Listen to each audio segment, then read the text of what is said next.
আমি আল্লাহ আর রাখবো না, এটা আমি ভেঙে চুরে চুরমার করে দেব, কিছুই থাকবে না, সমস্ত কিছু আমি ধ্বংস করে দেব।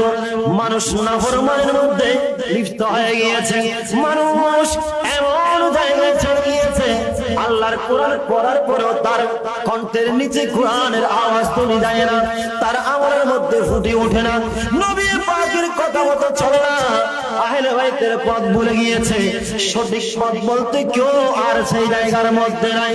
এক একজন এক এক রকম দুনিয়ার লোভে পড়ে এক এক রকম আল্লাহর যত নিয়ম কানুন আছে তার বিরোধিতা করতেছে, একজন সঠিক পথের মধ্যে নাই। আমি আল্লাহ সব কিছু ধ্বংস করে দেবো, ফানা করে দেবো, কিছুই রাখবো না।